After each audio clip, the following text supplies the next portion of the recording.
Welcome to the Oasis State Podcast. Cheers for tuning in. This podcast is dedicated to educating and empowering women to step into their self-love infused power. As a woman, there are so many nuances that influence our relationship with self. Join me as I share my personal experiences with and deep understanding of mindset development, energetics, and self-mastery. I will help you deconstruct societal conditioning and your own outdated beliefs through a lighthearted, playful lens of perception. I will introduce you to tools that will help you redefine your interaction with life, powerfully manifest your wildest dreams, and enjoy every step along the way. Let this podcast guide and support you as you make the commitment to remember your magic within. This is your self-empowerment pep talk. Hello, gorgeous listener. Welcome back to another episode of the Oasis State Podcast. I am your host, Zoe. So it's been a hot minute since I have recorded a podcast episode, and I have just been dying to get back on the mic. But, you know, life happens and you just need to surrender to the flow of it sometimes. And yeah, I have been wanting to do a big revamp of the podcast and my business and everything for a while.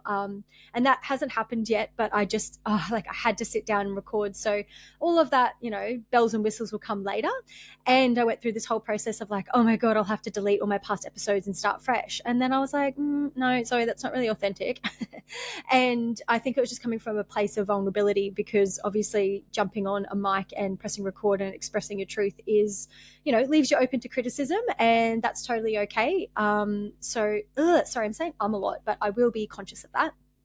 So yeah, I decided to leave all of my other podcast episodes there, because I have obviously evolved as a person since I recorded those episodes, but it doesn't mean that wisdom and that life experience that I was sharing won't resonate for someone now if they listen to it tomorrow or in 5 years' time. So this is kind of the third wave of Oasis State, and like I never had a plan. No one's put any pressure on me. So it's just about surrendering, being like, cool, I'm jumping on the mic. And the other day, I'm really, really, really craving a holiday right now. I think it's just the end of the year. I'm moving through burnout right now, and I just haven't had much of a chance to stand still. And I literally thought to myself, I was like, my dream holiday right now is actually going off to a cabin in the woods somewhere by myself, bringing my podcast mic and just recording and letting it all out and just expressing my truth. So that's just a reflection of how much I genuinely love jumping on here. So yeah, I suppose there might be some self-indulgent or selfish reasons why I'm jumping on here, because I just find expressing my truth as such a therapeutic process for me. But I suppose, you know, we're all in this together. So by me sharing my truth and my experiences and how I'm interpreting them, I will hopefully be providing some kind of medicine for someone else as well. So selfish, but not. So yeah, it hasn't really been the greatest turn of events that has led me to finally press record, but I basically just got so uncomfortable with my current experience that I was just like, fuck it, I have to rip off the Band-Aid and press record, because I will implode if I don't get to speak my truth. And I have a beautiful community around me, and I love having conscious conversations, but I just need to get this stuff out, and I really want to prioritize jumping on the mic a bit more. And I was telling myself like, oh, there's, you know, not enough hours in the day. There's not enough time. And then the other day I was like, called bullshit on myself. And I was like, Zoz, there's more than enough hours in the day. It's just a particular level of priorities. Like, you're not prioritizing the things that light you up, which is recording podcasts and hopefully contributing to someone else's spiritual journey and spiritual awakening. So yeah, it sucks when you're like, oh my God, what's holding me back? And then it's you. So yeah, I have been struggling, really, really struggling with my inner world at the moment. And it's just such a shame. It's not a shame, actually. Sorry, I don't want to like beat myself up, but I just realized that like I preach all of these things to my friends, to my community about like, be kind to yourself and level up and all of these things. But I was going in the opposite direction, and that's totally okay, because that is the spiritual journey. You're definitely not just like on this upwards trajectory all the time. So there's definitely not a space for self-criticism. Sorry, I'm saying a lot. Anyway, I'll keep going. I have just found my inner world to be very hostile, very barren, very confusing, and just very, very painful, basically. And the idea and the ethos around Oasis State is that it comes from the actual understanding of what a physical natural oasis is, and it's a section or like a part of nature, a habitat that is thriving with a balanced ecosystem and full of abundance and flow and prosperity. Usually, and oases are found in scarce environments with, obviously in the desert with, not many resources, and it's quite harsh, and it's quite like, it can be a very toxic place. So yeah, it's really interesting to observe in myself that, oh shit, like I have slowly drifted out into the desert and I have moved away from my oasis. My inner oasis. And that's why I call this podcast and my offerings Oasis State, because I am so driven by helping people find their oasis state of being. And that is that prosperous, balanced ecosystem within themselves, like that inner oasis. And yeah, I suppose I realized that I was not acting from a place of integrity, and I was not practicing what I preached. And I'm not saying this again from a place of self-criticism. It's just like oh, okay, I've walked off the path into the desert. Now I don't have a hat or sunscreen or water or anything. And I have just been struggling. And the cool part is when you find a little pocket of space or a little pocket of lightness in the consuming confusion, it's so disorientating when you're in these barren lands in your mind, body, and soul. When you can finally create space to observe, unconditionally observe that inner state, your inner environment, and take inventory of it, that is the hardest step, guys. That is the step that will help you redirect back onto the path. And one of my old mentors once told me that, like, we're always walking our true path, and we've got to always try and walk our true path. But if you find that you've walked off it, and I will stray off my path to finding my inner oasis like a bazillion more times in my life, and that's okay. But when you stray off the path and finally realize that, it's so important to see it like yourself, like a little child, or maybe even your inner child, and the part of you that your soul, your higher self, that is observing, oh shit, I've walked off the path. It's just like an adult grabbing a lost child in the desert and just like gently directing them back onto their true path. And that's the process that I've gone through today. I have been experiencing burnout from a lot of new experiences in my life, putting more work on my plate, all of that jazz, just outward. And I've sort of been ignoring my need for solitude, for rest, for things that fill up my cup. And that's how I've led myself off my path. And I finally admitted to myself this week, I was like, I am mentally struggling. I am in a really, really bad place. And I'm in a place where I am not nourishing myself. I am not loving myself. I'm not protecting myself. I am just beating myself up, like in that inner state. And it's so hard to realize that and get to that point, because even if you have like a beautiful, beautiful community around you, you will put these guards up around you and you will not believe a word that they are saying. Oh, sorry, I'm getting emotional. I'm still like so raw, but like as soon as I like realized this, I was like, you got to jump on and record it. And hopefully, this truth that I'm speaking, this experience that I've gone through in the last few months, can help someone else find their way back to their path, because fuck, it's so shit, but it is part of the spiritual journey. And yeah, like I said, I finally got to a point where I was like, okay, I'm not okay. And I took a day off work and I went down to a gorgeous little protected coastal dune near my house and just leaned into the discomfort. And like I said, even if you have the most beautiful community around you, supportive friends and words, they aren't going to land. They aren't going to mean shit unless you let them in. And that's a worthiness piece. That's a mindset piece there. There's just so many layers to accepting that. And you will continue to self-sabotage. You will continue to self-loathe if you don't do that inner work to meet yourself, even in those really barren and toxic environments. You are the only one that can walk into those spaces and grab your hand of your inner child, or that part of yourself that has gotten lost, grab that hand gently and be like, it's all good, babe. you're coming back. And I might sound like an absolute crazy person being like, so you've got this part of yourself, and then you go and grab that part of yourself, and then all of the parts of yourself come back together in this oasis. But that's genuinely what it's like. So I finally took that time today. I sat in the discomfort. I have been, side note, precursor, I have been weeping for days and days on end, and I've had like my beautiful friends and partner around me, you know, coaxing me along, and definitely their words and their support have meant something to me. But when you're so aware of the guard that you're putting up around me, and someone would be like, oh babe, you're so amazing, and then you're like, lie, like, I have been on this journey and I have walked off my path enough times now that I can recognize, like, not any words of encouragement or positivity or any healer or anything in the world can help me unless I accept the help. And the part of it where you are accepting your help is when you go within. It's always yourself, guys. You're like, oh shit, it's me again. I'm saying that in a super lighthearted way. Don't beat yourself up.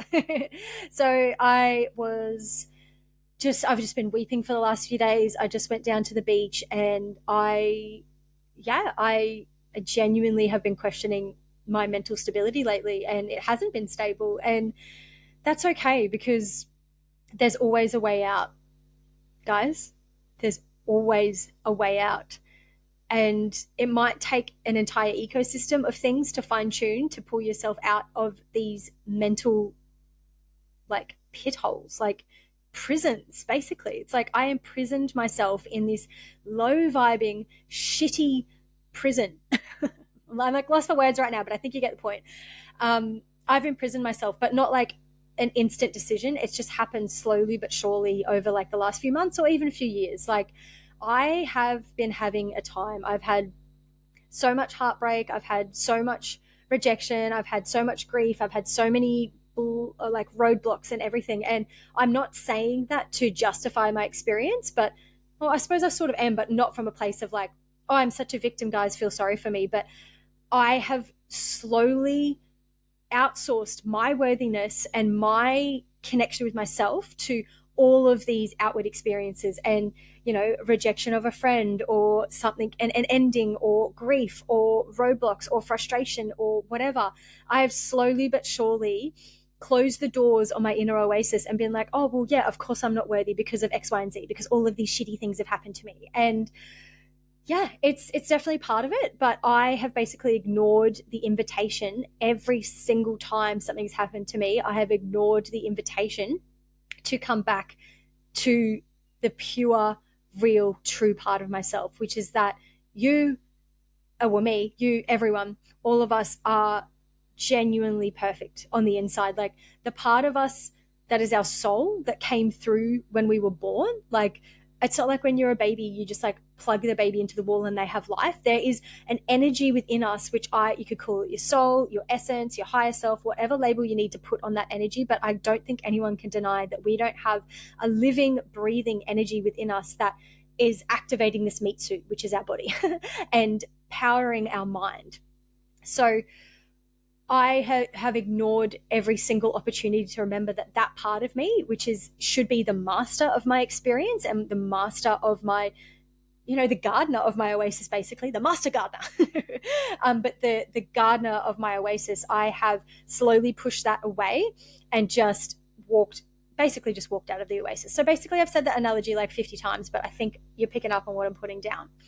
So I realized that. I was like, cool, I'm going to be accountable for that. And when you guys are listening to this, and if this is resonating with you, you have to see this through a compassionate, light-hearted space. And I've said this on, like, you know, even though it's been, you know, months and years in between recording some podcast episodes, this message is still exactly the same.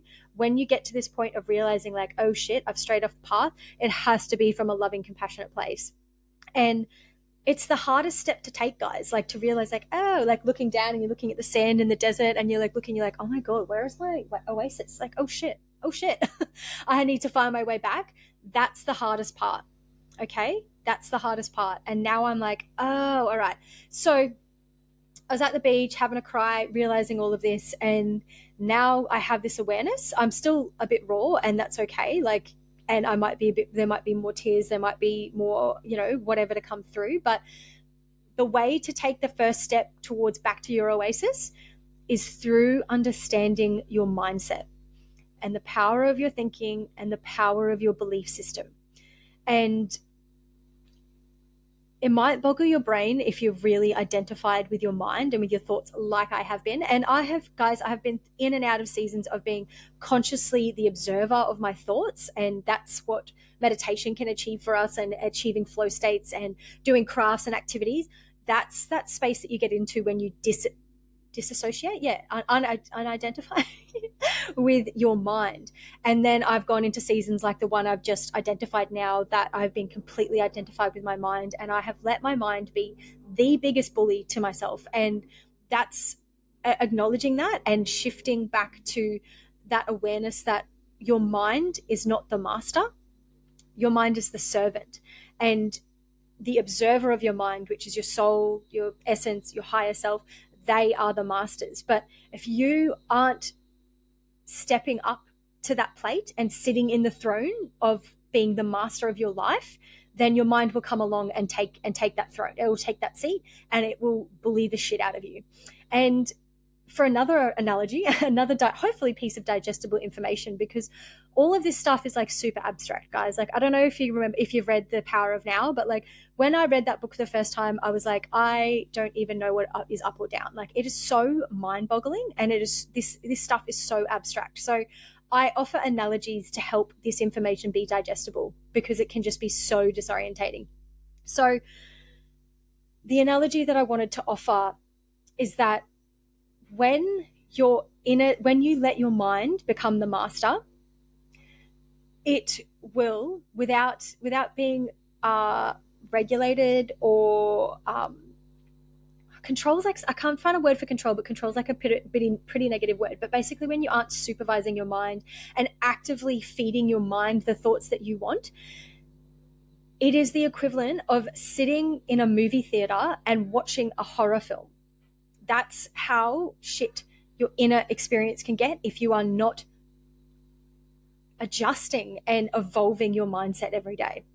And the funny thing is that the version of you that's sitting in that cinema watching this horror story play out, that's the real you. That's the observer of your mind. That's your higher self. That's your soul. And at any moment, you can get up and walk out of that cinema and walk out of the movie theater and go outside to the sun and realize, oh my God, everything is easy breezy. Everything is sunny and amazing and wonderful. I have just been unconsciously sitting in this movie theater while the worst horror movie you could ever experience is playing. And the analogy is that the movie theater, the movie that's playing is your thoughts, is your dysregulated, toxic, conditioned thoughts. So I hope that lands. Like, at any moment, guys, we can get up and walk out of the cinema and walk out to the sun and be like, oh my God, everything's fine. So this is not a moment to slam our mind. I suppose it does sound like for the last, like, however long this episode's been recording, that I've been like slamming our mind. But no, again, it comes back to you, which you are not your mind. You are not your mind, guys. It comes back to you, because your mind should never be in the driver's seat of your life, because it does not have the evolutionary capacity to support you like in a nurturing, constructive way. Your mind is black and white. Your mind is like the child that you should put in the passenger seat of your car. It's still an incredibly important part of your life. Obviously, it's how we, live in this 3D world. It's how we bring our manifestations from the 5D into the 3D. Your mind is an incredible tool, but the point I'm trying to make throughout this episode is that if you are struggling with your mind, it's because you have put it in the master seat, and it is deeply underqualified for that position. Your mind should be the tool, and it should be the servant of your higher self. So this is not me slamming like, oh my God, your mind sucks. Like, totally try and like not think about things. Like, of course we have to think about things, but I'm just trying to remind you, and me, because I've come on here and been like, oh, whoa, how did I get to this point? But that's okay. Is that we need to be utilizing our mind rather than what's the word, like bowing down to it. Like, if your mind's like, oh, you're a piece of shit, and you're like, oh yeah, totally, like, so true, you're like, what? What? How did I get here? So I will kind of pull apart what our mind is. Our mind is, our lower mind comes from the limbic system, which is the part of our brain, like at the back of our brain, where its primary function and basically its time to shine was when we were cavemen, when we hadn't developed our higher mind, brain, consciousness,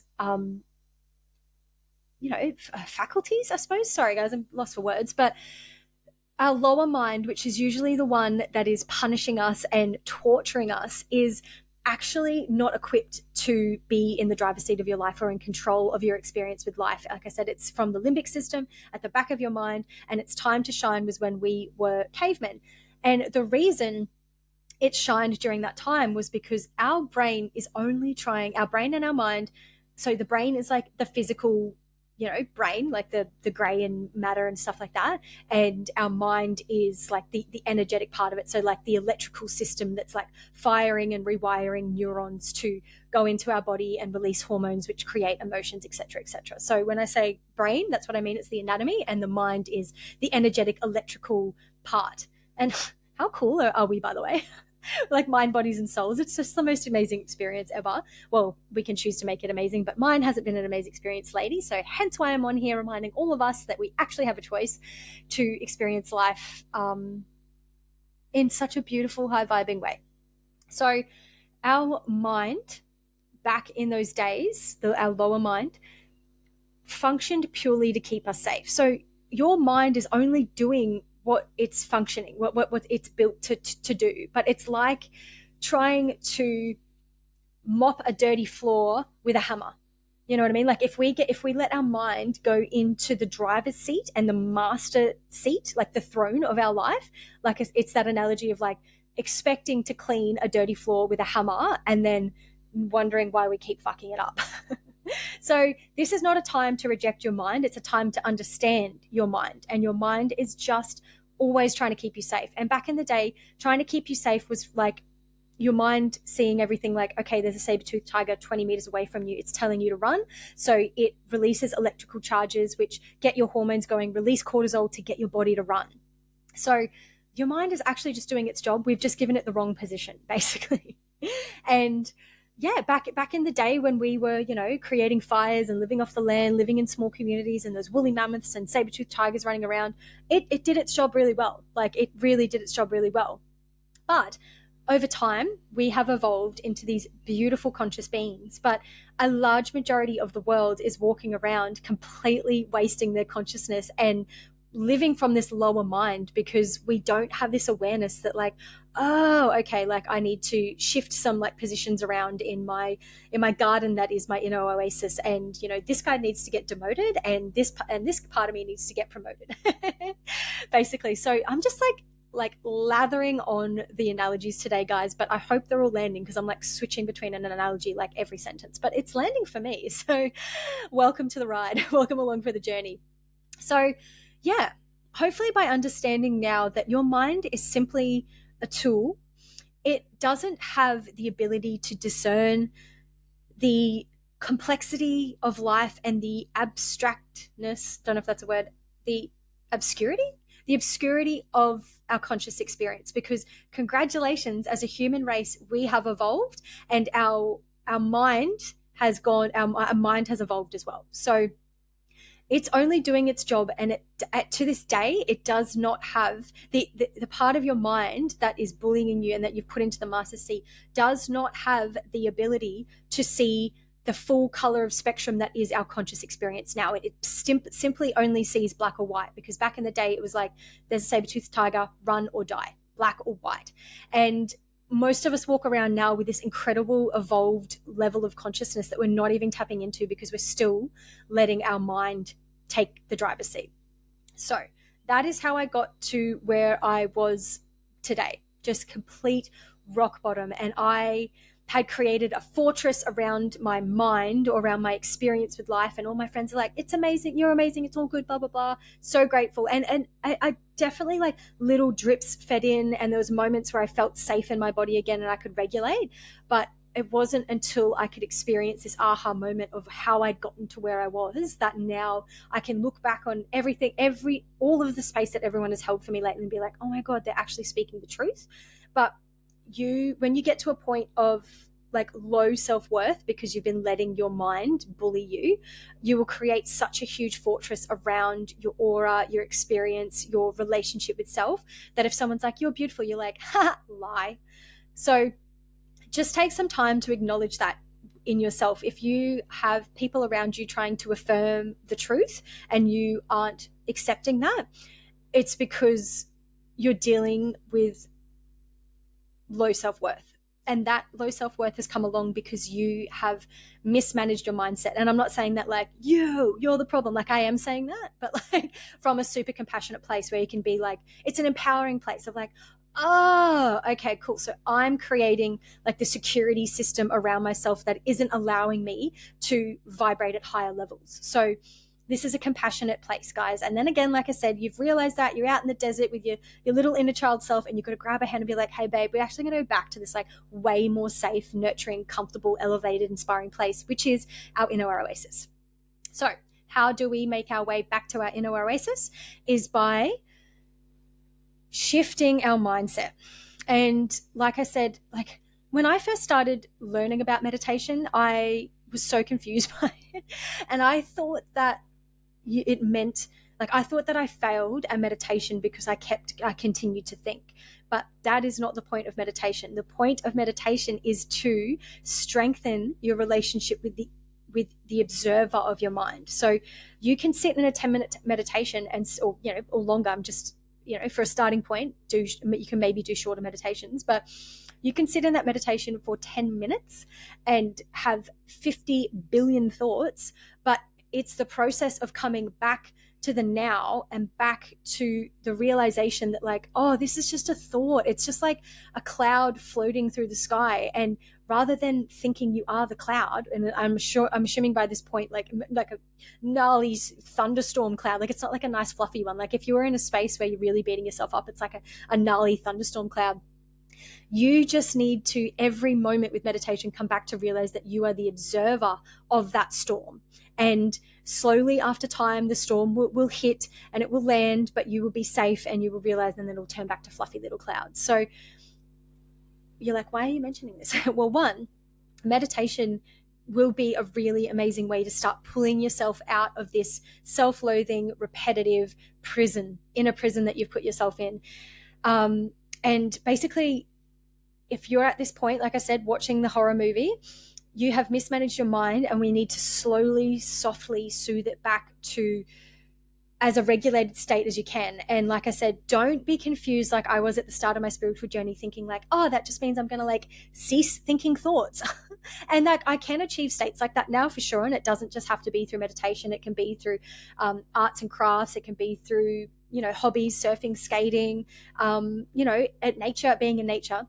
But that's not the point. Like, that's not the solution to what I'm saying. I'm saying that we need to start managing our thoughts as much as we can. And while we're still on the topic of meditation, I find if you still feel like your inner world, it has that pressure valve and you need to release it and you want to start meditating, I would probably recommend starting with a guided meditation, because you're just going to, like, the thought of sitting with your thoughts is probably like going into the worst horror movie ever right now. So that's okay, guys. Accept that. And thankfully, we live in a world where there are multiple options for meditation and dropping into that space. So just a little, side note and a tool to take from this podcast episode is maybe start with a guided meditation first, because that'll really help you soften, because we need to come back to a space of feeling safe in our body and safe in our mind and our inner experience. And if we're sitting like clenching the cinema seat watching this horror movie, of course we're not going to be like, you know what, I'm going to elect to sit through this for 3 hours. Like if you try and sit in a silent meditation when you're still in that state, like of course you're going to not be able to do that. I wanted to say fail, but fail is a bit of a trigger word for me because we never fail. So yeah, just a little side note, maybe try a meditation. If you're sitting here listening to this podcast like, oh my God, Zoe, you're like acknowledging me to a T right now, start with a guided meditation. And other ways that we can start, regulating our mindset again is affirmations. and a super, super simple one. So basically you've let your mind go unattended, unregulated for a really long time. And you might find that like you're in the kitchen, you're trying to cook something and you're like, and then you like to do like 50 different tasks. Like you can feel how dysregulated you are just by like how painful your experience with life is. And you probably have dysregulated breathing. You're feeling really tight in your chest. And like I said, I'm actually navigating some burnout, and I have burnt out a million times in my life. And I always it's always a learning curve. It's always like, okay, cool. That's where my capacity is. And I added, 2 more bricks on top of that, and I shouldn't. And now I need to come back. But if you're kind of having a really hostile inner experience, you're probably burnt out as well. So affirmations will help you come back to create little gaps in this dysregulation. So you're sitting there like, oh, I've got to go catch up with a friend. Did I reply to that email? Oh, wait, do I have groceries? Or do I have potatoes for dinner tonight? Like blah, blah, blah, blah, blah. It is exhausting. So these affirmations will help you just create little gaps in the dysregulation and the hostile environment that you've created in your inner world. There can be something as simple as, I am loved. I am safe. I am supported. I am worthy. Or there can be something more complex. So that's up to you. I'm giving you that discernment to decide what do you need to hear right now? What do you wish you needed to hear? Or is it things that your friends or family or loved ones have been saying to you that you haven't been accepting? Maybe take that inspiration from your outer world if you've been lucky enough to receive it. And I hope so. I really do hope that you have those connections and community around you and they've been supporting you and have been a bit of a cheerleader on the side. What have they been saying to you that you haven't been accepting that you might need to start, regurgitating into an affirmation? So you can do things like, create like we've got technology now, rather than it being a hindrance, turn it into a tool. So create like a personalized background on your phone that says, I am loved, or I remember who I am, or I am safe, or whatever. Maybe set reminders on your phone to go off 3 times a day that say, I am loved, or breathe. Because we've gotten our mind to this point, there is no doubt that your body is dysregulated. And I suppose this is a good opportunity. So I've said meditation and I've said affirmations. And sorry, actually 50 million points are going on in my head. Like I said, I've only just come to this aha. So I am still a little bit dysregulated. It's okay. I wanted to mention that we've spoken about meditations and we've spoken about affirmations, and affirmations are super, super powerful, guys. Not only will they help you feel better, but they will actually start shifting your subconscious beliefs.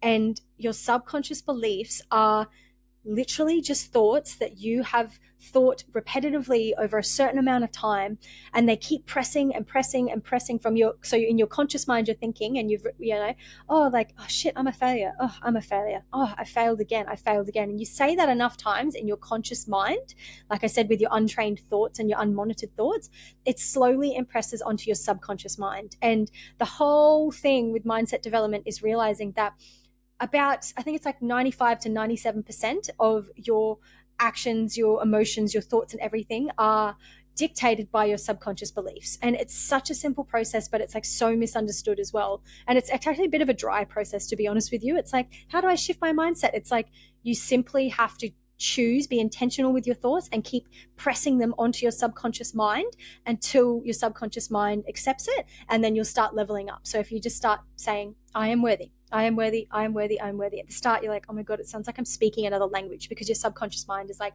no, we've already decided that I'm unworthy. So you're saying I am worthy. Like that's a foreign language to me. And you might feel so uncomfortable, feel really disconnected with that affirmation, but slowly over time, your subconscious mind will accept it. So that's what I mean by it's a dry process. Everyone's like, what's the secret to happiness? And it's like, just intention and repetition, basically, and happiness in the sense of a mindset. So guys, basically our mindset is just a huge tool that is completely misunderstood. And I just wanted to mention with the subconscious beliefs, our subconscious is actually wide open from the ages of 1 to 7. So any experiences or repeated thoughts or, traumatic experiences or not so traumatic experiences you had with your open, vulnerable subconscious mind from 0 to 7, 0 to 7, has now imprinted in your if you haven't done any mindset work before, it is now imprinted in your subconscious belief system. And you have been walking around like just say your mum accidentally forgot to pick you up from school afternoon, and it's like a super, mellow thing that happened, like, oh, well, sorry, or I was like, mum was 10 minutes late to pick me up from the bus or something like that.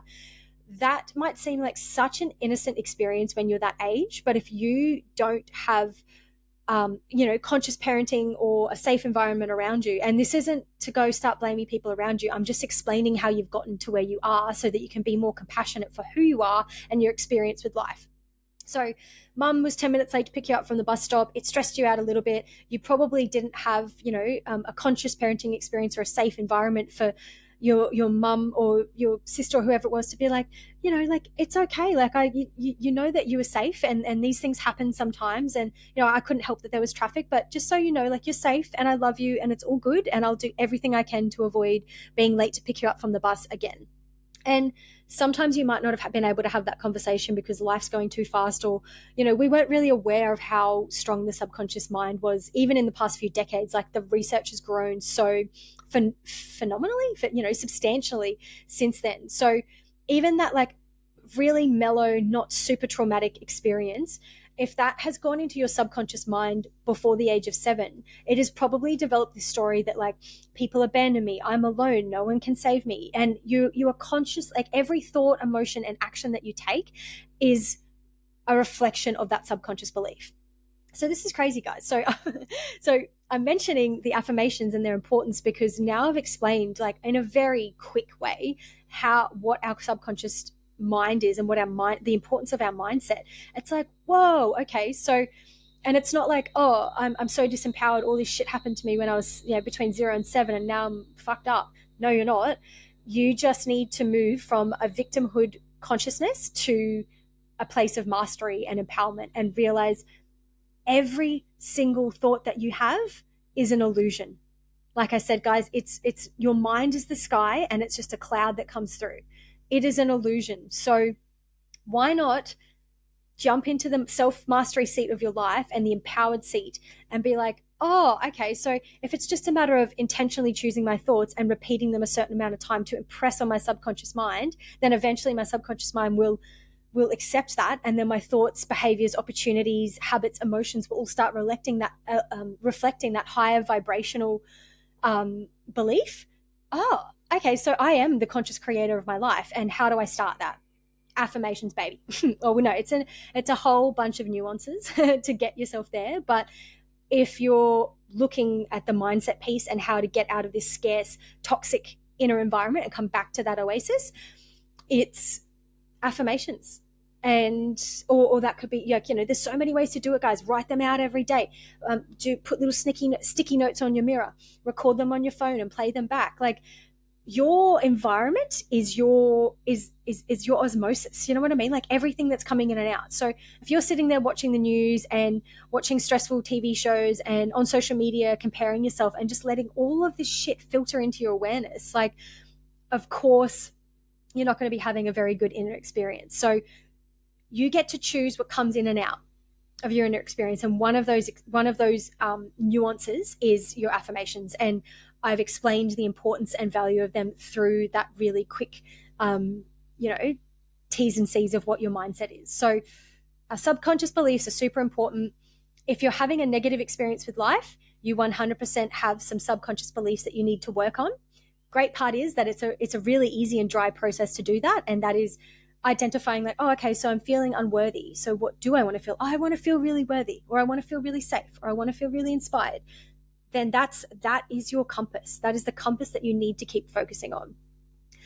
So it's great, guys. This is like an empowering thing. This is empowering wisdom to realize. And it's the energetics of life and our universal experience and our human conscious experience. So yay for subconscious beliefs. And I just want to mention that, like, the reason there needs to be repetition is because you have probably been walking around for this entire lifetime, and I believe potentially lifetimes beforehand as well. If you've got like past life trauma or ancestral stuff or familial stuff you need to work through, then think about how much of that has like built up. And then you can't walk around for a day and be like, I am love, I am love, I am love, and expect things to change. So another analogy, if I may, is if you see all of that compounded information and negative self-worth beliefs and whatever it is, whatever the subconscious things that you need to shift, if you see that as an elephant, a huge elephant walking in the Sahara in one direction, and your intentions are a little ant walking on the back of the elephant. So the elephant is walking in one direction, but these new subconscious like intentions and thoughts that you're trying to impress on your subconscious mind is an ant walking on the back of that elephant, but from top to tail. So it's walking in the opposite direction. So all of your subconscious beliefs are still walking you in the direction that the elephant is going in the Sahara, and your new beliefs just for the beginning are the ant walking in the opposite direction. So if you remember that analogy when you like say do these affirmations, it depends how strong and deeply rooted all of these subconscious beliefs are, guys. Like some of them might take like a few weeks to shift. Some of them you might be on top of your relationship with a particular subconscious belief for your entire life. And you need to not see that as a burden. You need to see that as an empowering masterful move. Just making up my own words today. Love that. So if you can keep coming back to that analogy, if you get like say 2 weeks into a subconscious belief and you're like, why isn't anything shifting? It's because that belief is still that tiny little ant on the top of your big elephant of a subconscious mind. And I promise you, if you keep consciously turning that compass in the different direction, then the elephant will turn in the Sahara, and the elephant and the ant will start turning in the right direction. And that's hopefully, usually if you're consciously doing this, in the direction towards a nourishing, high vibing belief like I am loved, I am worthy, whatever it is. So just be mindful of that. And that's explaining the need for repetition with mindset development work. So yeah, just thinking about if there's anything else involved. Oh yeah, I just want to mention that like if you have been having a really horrible experience with your inner world and realizing that your thoughts are bullying you, I just want to remind you that there are so many nuances that are involved with the construction of your thoughts. And like I just mentioned, your subconscious beliefs. As I mentioned, it's called conditioning. So as I mentioned, from 0 to 7, when our subconscious mind is open and open to all of these influences, and some of them might not have been good ones or great ones or high vibing ones, that creates your conditioning. So it is now your responsibility. So when you move from victimhood mentality into the master of your life and being empowered, you realized, okay, I've got all of this toxic conditioning that is not serving me anymore. So now I need to decondition. And that is that's the deconditioning process, is being aware of the influences around you. Like I said, your current osmosis now, or maybe the way your teacher spoke to you in grade 2, or continued negative feedback from a shitty manager or whatever it is. That's acknowledging those influences from the outside world from an empowered conscious place is conditioning, is deconditioning, is acknowledging that and then coming back to the affirmations or the things that we need to shift. And this is, the conscious development journey. It's healing. It's everything, guys. It's the key to your relationship with life. And yeah, it's just up to you which door you want to choose. I actually want to go back and count how many freaking analogies I've used in this episode, but that's okay. So I just want to remind you that there are so many nuances involved with how your thoughts come to be. And as I mentioned, there's the subconscious beliefs, your deconditioning process.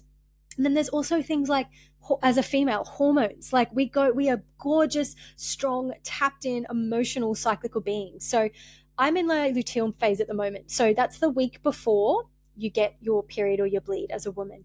And it is notoriously a hard time mentally. And I'm aware of that. And I'm glad, I'm grateful for the seasons of my womanhood, because it shows me the shit that I'm holding on to. Basically, you feel like, oh, guys, it is tough. It is really, really tough, but it's also an incredible consciousness tool.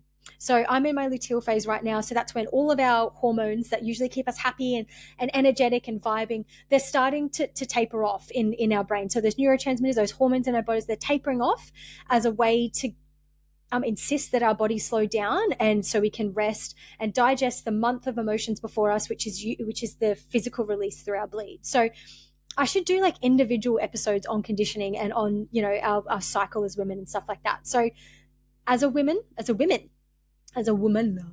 our hormones play a role in our thoughts. So just be mindful of that. And this is I'm mentioning all these things that you're like, why am I going crazy? It's okay. There's nuances involved in how your thoughts come to fruition, but that's not to say from a disempowered place, but I'm just saying there's influences. So there's definitely times where like you can really be like working hard on your subconscious beliefs, like, say when you're ovulating, when everything's really high. There's also the cosmos, and I am not super dialed in with everything, but I just know from my spiritual community around me, this has been a gnarly year with the cosmos. We've had retrogrades and new moons, and freaking every star sign or constellation out there is doing like 27 backflips, and we would be so ignorant to believe that wouldn't have any effect on us. It's like the moon affects the moon affects the tides, which is the ocean, which is water, and our body is made up of 70% of water. So you would be so ignorant to think that a full moon or anything in the constellation wouldn't be affecting us, because it affects everything else on Earth. Why wouldn't it be affecting us? So another thing to keep in mind. Also, like I said, I've already mentioned osmosis, and that includes, that doesn't include, but I'm going to mention now, segue into, it's also your diet or substances that you're consuming that are, alcohol or marijuana, things like that. They are depressants, guys. So they will be, bringing the ability to have a high vibing conscious thoughts down a rung. So be mindful of what you're putting into your mind, body, and soul. And then it's also about getting your body into a regulated state. So helping your body to feel safe. So it's kind of like you have to be simultaneously working on these things, because I remember when I first started working in mindset development, it's very cut and dry of like your thoughts are everything, which is true, but there is like, as you start shifting your thoughts, it's going to start dredging up repressed emotions and unhealed trauma and things like that. And you might be sitting here like, well, why the fuck do I want to do that? But I promise you guys, it's worth it. You've got to get to the other side and just keep leveling up. So I just remember how painful it was for me getting into this mindset development work first and thinking that our thoughts were the be all end all, but it's not like that. We are holistic beings. So there's a physical component, which is like, I said, diet and exercise and moving your body to shift this built up energy. And, you might go for a run and then cry, and you don't need to know why you're crying. It just means that you're moving these built up repressed emotions through your body, because you're starting to shift things in that mindset way. And what else is there? Yeah. And then there's your emotional space. So there's healing that you need to do. Like, is there relationships that you need to mend, or is there, again, repressed emotions that you need to let go of? So yeah, there's a whole bunch of nuances here, but I just wanted to jump on today and remind you guys that your thoughts are an illusion, guy. Your thoughts are illusions. They are not real. But we need to get into the driver's seat and start choosing which magical fairy tale story we want to tell, because our mind is going to be operating either way, as the little child, either in the driver's seat, in the car of your life, fucking like driving off a cliff and just like making your life so chaotic. Or we can pop it in the driver's seat. Oh, sorry, not the driver's seat. In the passenger seat of the car, and give it like a little fake wheel. Like, there's little like kids wheels when you like, the button's like a little like boop, boop, boop, and you're like driving around. Pop it in the passenger seat and don't give it the master seat of your life, and drive around and start driving around and letting your higher self in the driver's seat and see how it goes. So it's time to start consciously choosing the magical story that you want to tell to feed your mind. It is a servant, and it just wants to consume as much as it can. So you are the conscious creator of your life, guys. So what story do you want to start telling it? Stop waiting and start feeding your mind the information that it needs, rather than letting it be the master in the driver's seat of your life, driving off the road, veering like crazy, flipping the car, and you're just in the passenger seat like, ah! So time to have a little look at, your inner oasis. Oh, I just bumped my mic, so hopefully that didn't give some annoying feedback, but it's time to start leaning into the resistance, leaning into the discomfort, having a look at who you've hired and what positions you've given them. Demote your mind, promote your higher self, let those repressed emotions go, and jump in the ocean, get into nature, move your body. Like, it's up to you to be intuitive with the things that are going to support you to walk back from that toxic, barren wasteland of an inner experience that you've created back to that inner oasis and find that gorgeous ecosystem again. So I'm going to leave you to it, guys. Let all of that land. And yeah, I'm so proud of you. I'm so, so proud of you. I feel like everyone needs to hear that every day. And I need to hear that too. So I am so proud of you for receiving this information and this wisdom. And I hope that it provides the magic that you need to start walking back to that inner oasis and never leaving it again. All right, guys, until the next episode, I'm sending you so much love. Mwah.